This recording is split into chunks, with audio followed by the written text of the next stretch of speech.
Welcome students. सो हमारे 6th chapter animal classification का हम पार्ट 4 स्टार्ट करने जा रहे हैं। पार्ट 4 स्टार्ट करने से पहले पिछले वीडियो का हम रिवाइज कर लेते हैं, देख लेते हैं पिछले वीडियो में हमने क्या क्या पढ़ा था। तो पिछले वीडियो में हमने new classification, new criteria for classification को कंटिन्यू किया था, जिसमें हमने पढ़ा था पहले हमने पढ़ा था उसमें से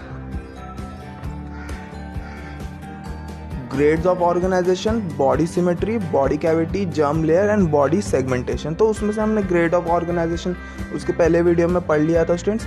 तो अब हम देखते हैं बॉडी सिमेट्री क्या होता है, बॉडी कैविटी, जर्म लेयर क्या होता है, बॉडी सेगमेंटेशन क्या होता है, रिवाइज कर लेते हैं। तो बॉडी सिमेट्री में हमने देखा था कि जब भी हम किसी एनिमल को कट करते तो वो 2 इक्वल पार्ट्स में हो जाता है या 2 इक्वल पार्ट्स में नहीं मिलेगा हमें। तो उस हिसाब से 3 टाइप के बॉडी सिमेट्री थी, asymmetrical body, radial symmetry and bilateral symmetry. तो असिमेट्रिकल बॉडी में हम उसे कहीं से भी काट देंगे तो हमें कोई भी एनिमल मतलब कोई इस ऐसे एनिमल को हम कहीं से भी काट देंगे तो हमें 2 इक्वल पार्ट नहीं मिलेंगे, जिसे हम क्या बोलते हैं, असिमेट्रिकल। और रेडियल में क्या था, किसी भी एनिमल के सेंटर से कोई भी लाइन पास होती, कहीं से भी वो लाइन पास होती, अगर हम वो लाइन से उसे काटेंगे, वो एक्सिस से हम उसे काटेंगे तो हमें बार बार 2 इक्वल पार्ट्स मिलते रहेंगे। और तीसरा क्या था, बायलैटरल। बायलैटरल मतलब किसी एक ऐसे एनिमल की बॉडी जिसमें सिर्फ एक ऐसी ही लाइन हो, एक ही ऐसी लाइन हो जहां से काटने पे हमें 2 इक्वल पार्ट्स मिल जाए, उसे हम क्या बोलते हैं, बायलैटरल सिमेट्री। एक एग्जांपल इसका ह्यूमन देखे थे हमने। फिर हमने देखा था बॉडी कैविटी। बॉडी कैविटी मतलब हमारे इंटरनल ऑर्गन्स और हमारे एंडोडर्म के बीच में जो भी गैप होता है उसे हम क्या बोलते हैं, बॉडी कैविटी। तो उसमें भी हमने 3 टाइप के बॉडी कैविटी देखी थी स्टूडेंट, यूसिलोमेट देखा था, स्यूडोसिलोमेट देखा था और असिलोमेट देखा था। तो यूसिलोमेट क्या था स्टूडेंट्स, जो भी कैविटी मीजोडर्म्स बनाती है एम्ब्रॉयनिक डेवलपमेंट में, जब हम बर्थ के पहले जब हम पेट में रहते तभी जब एम्ब्रॉयनिक डेवलपमेंट में जब मीजोडर्म कोई भी कैविटी बनाती है तो उसे हम क्या बोलते हैं, यूसिलोमेट, जिसे हम थ्रू कैविटी भी कहते हैं, असली कैविटी जिसे हम कहते हैं। फिर हमने देखा था असिलोमेट। असिलोमेट क्या होता है स्टूडेंट्स, उसमें कोई भी कैविटी नहीं रहेगी, बीच में कोई भी गैप नहीं रहेगा उनके इंटरनल ऑर्गन्स और उनके एक्टोडर्म के बीच में। उसके बाद हमने देखा था स्यूडोसिलोमेट। स्यूडोसिलोमेट में हमने देखा था कि जो पूरी तरह से वहाँ पे गैप रहेगा उनके इंटरनल ऑर्गन्स और उनके एक्टोडर्म में, उनके मीजोडर्म में और उनके एक्टोडर्म के बीच में पूरी तरह से गैप रहेगा, हमने डायग्राम से भी समझा था। फिर हमने देखा था जर्म लेयर। तो कोई भी ऑर्गन 3 टाइप के जर्म लेयर से बनता है, एक्टोडर्म, एंडोडर्म और मेसोडर्म। तो उसके बेसिस पे भी हमने एनिमल को क्लासीफाई कर लिया था। तो हमने क्या देखा था, जो भी एनिमल 2 ही जर्म लेयर से बना है, एक्टोडर्म और एंडोडर्म, तो उन्हें हमने क्या बोला था, डिप्लोब्लास्टिक बोला था। और जो तीनों जर्म लेयर से बने उन्हें हमने क्या बोला था, ट्रिप्लोब्लास्टिक बोला था। फिर हमने बॉडी सेगमेंटेशन देखा था। उसमें क्या देखा था, कोई भी एनिमल को अगर हम सेगमेंट्स में काट सकते हैं और वो सेगमेंट सेम दिखते हैं, वो यूनिट सेम दिखते हैं, तो उसे हम क्या बोलेंगे, वो बॉडी सेगमेंटेड एनिमल है। तो उस हिसाब से भी हमने एनिमल्स को क्लासीफाई किया था स्टूडेंट्स। ये सब नए क्राइटेरिया थे जिससे हमने एनिमल्स को क्लासीफाई किया। तो अब हम कुछ फाइलम्स देख लेते हैं। इन क्राइटेरियाज की वजह से एनिमल्स क्लासीफाइड हुए हैं कुछ फाइलम्स में। ये सब क्राइटेरियाज को यूज़ करके हमने उन एनिमल्स को कुछ क्लासीफाई कर लिया है, सब एनिमल्स को क्या कर लिया, क्लासीफाई कर लिया है कुछ फाइलम्स में, कुछ फाइलम बना लिया, उनका कुछ ग्रुप बना लिया है हमने, एक क्लास बना लिया है उनका। तो कौन कौन से वो ग्रुप है, कौन कौन से फाइलम है, porifera, second cnidaria, third platyhelminthes, fourth aschelminthes, fifth annelida, sixth arthropoda, seventh mollusca, eighth echinodermata, ninth hemichordata और 10th कॉर्डेटा स्टूडेंट्स।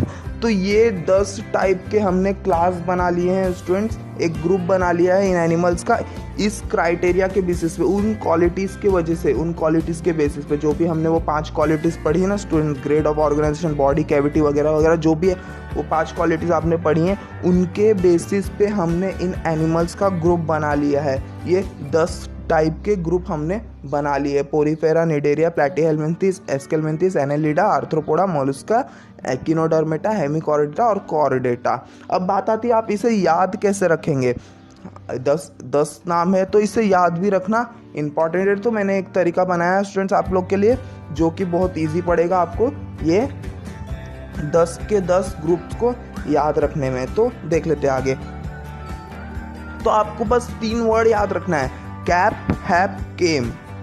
क्या याद रखना है, कैप, हैप, केम।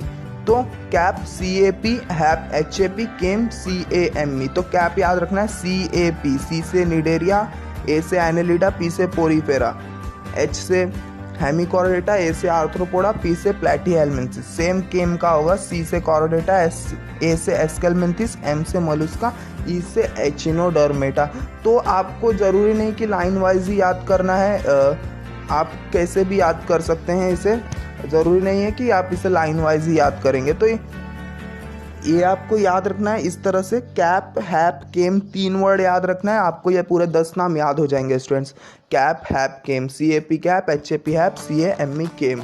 तो ये 3 वर्ड्स आपको याद रखने हैं और आपको ये पूरा याद हो जाएगा, जितने भी 10 के 10 फाइलम्स है, 10 के 10 क्लास है। तो ये 10 के 10 क्लास को हम एक एक करके अच्छे से इनका कैरेक्टरिस्टिक्स देखेंगे, इन सब क्लास में कैसे एनिमल्स आते हैं वो हम देखेंगे आज।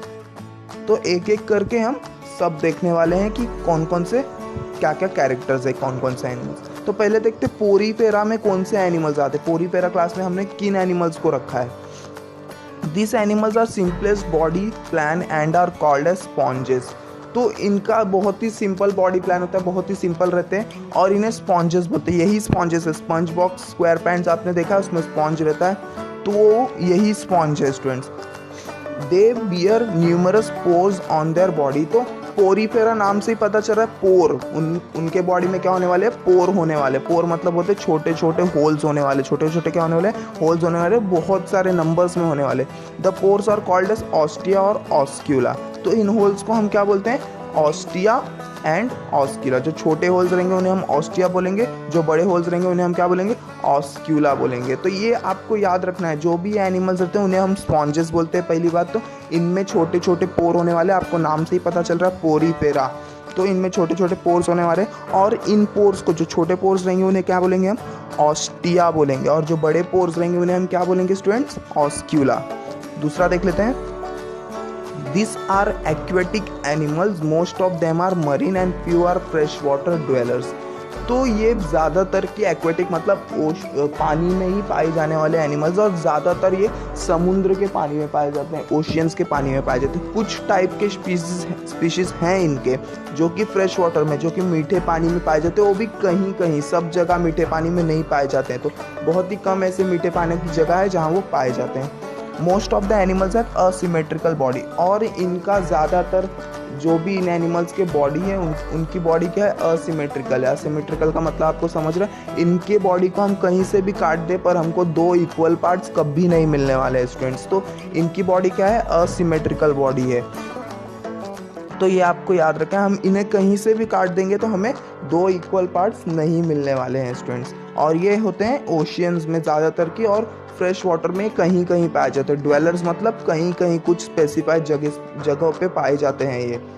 तो ये सब आपको याद रखना है। पोरीफेरा में क्या क्या कैरेक्टर्स हमने पढ़ लिया है, और ये सब आपको नोट करते जाना है अपने नोटबुक में, और अपने खुद के नोट्स भी बनाते जाने हैं। अब आगे देख लेते हैं students. These animals have special type of cells, collar cells. These animals are always attached to substratum, hence do not locomotion.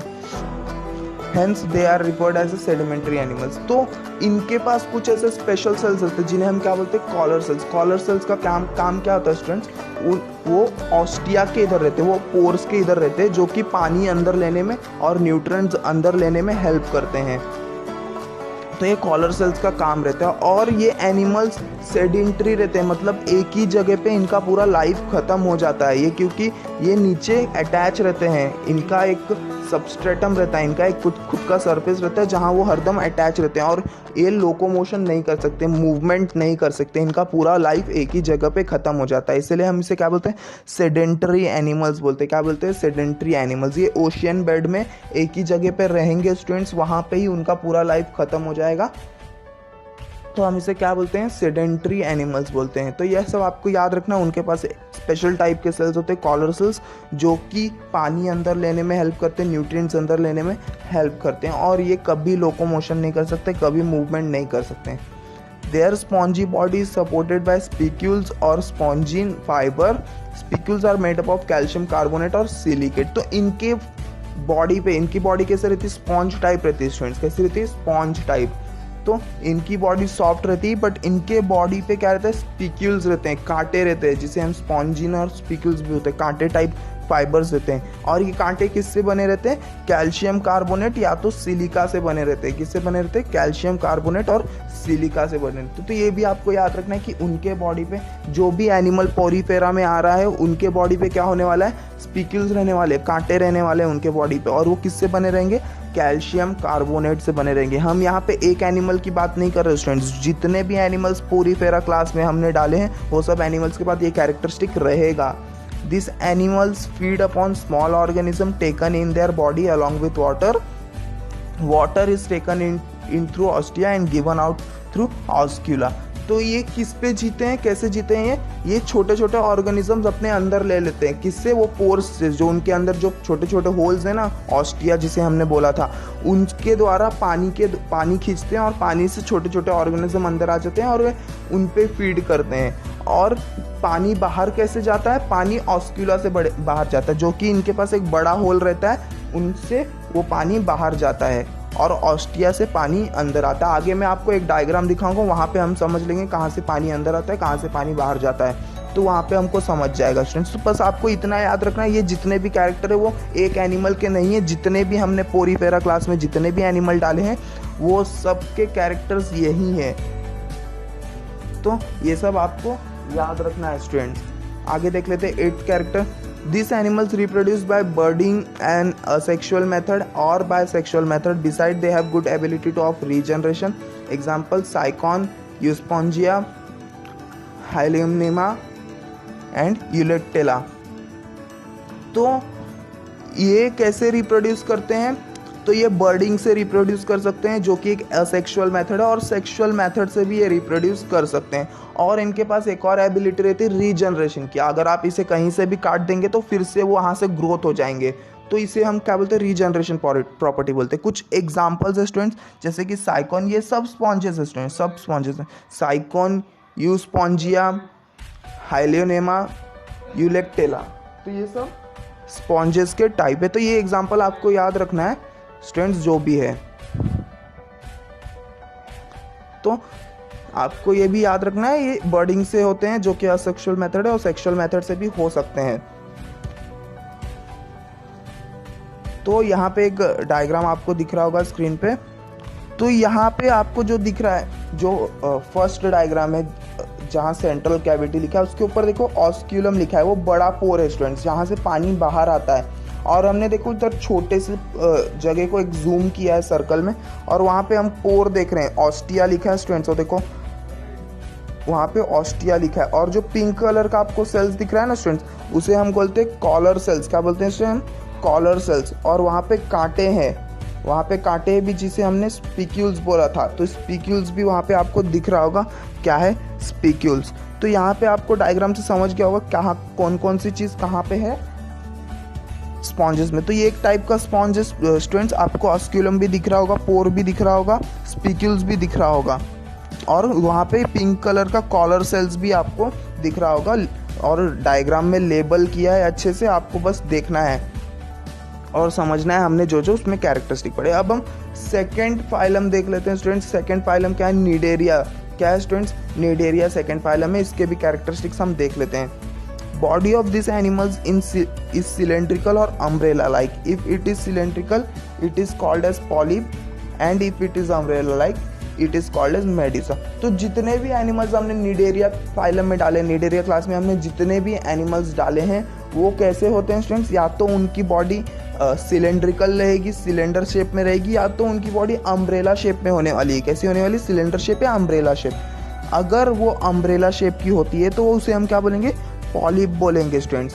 और सॉरी, अगर वो सिलेंड्रिकल शेप में होगी तो हम उसे क्या बोलेंगे, पॉलिप बोलेंगे। और वो अम्ब्रेला शेप की होगी तो उसे हम क्या बोलेंगे, मेड्यूसा बोलेंगे। तो याद रखना है, सिलेंडर शेप को पॉलिप बोलेंगे और अम्ब्रेला शेप को मेड्यूसा बोलेंगे। तो जितने भी एनिमल्स इस फाइलम में हमने डाले हैं उसे वो क्या होते हैं, अम्ब्रेला शेप के होंगे या तो सिलेंड्रिकल शेप के होंगे स्टूडेंट्स। तो सिलेंड्रिकल शेप वालों को हमने पॉलिप बोला है, और अम्ब्रेला शेप वालों को हमने मेड्यूसा बोला है। तो ये सब आपको याद रखना है, जो छोटे छोटे कैरेक्टरिस्टिक्स है वो याद रखने।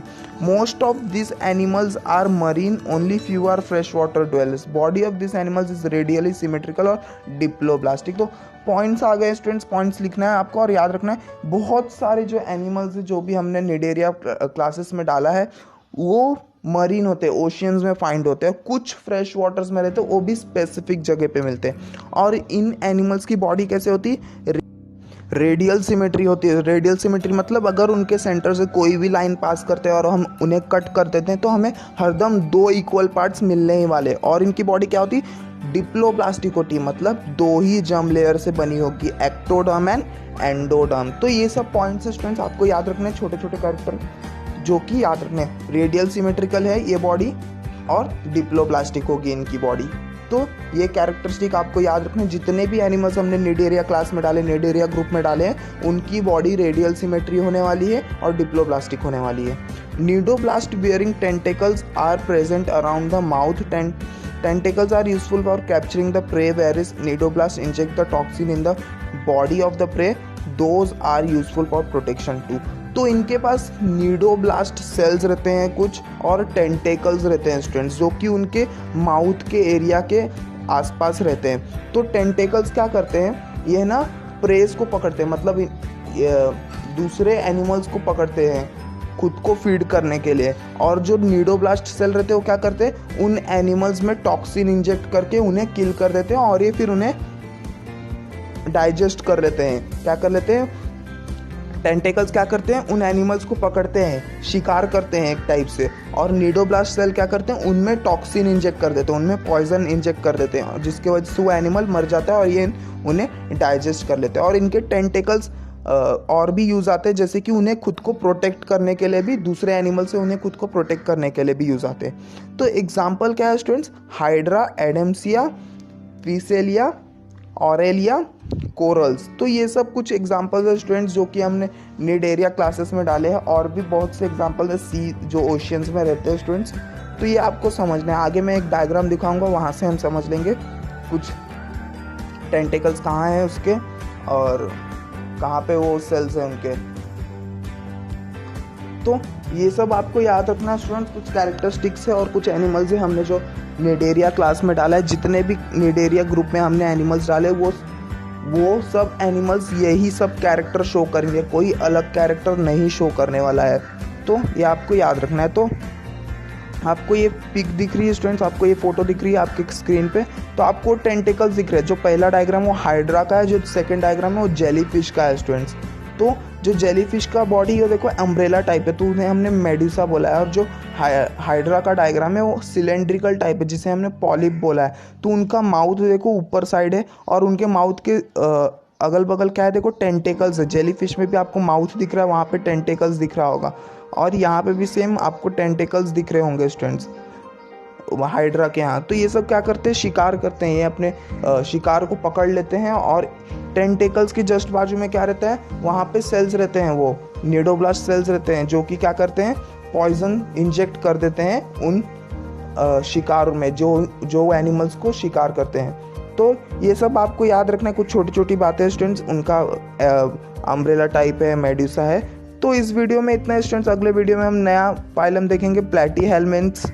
सो इस वीडियो में इतना ही है, मिलते हैं अगले वीडियो में स्टूडेंट्स, पढ़ेंगे प्लैटीहेल्मिन्थ्स के बारे में, दूसरा फाइलम। थैंक यू स्टूडेंट्स, मिलते हैं अगले वीडियो में।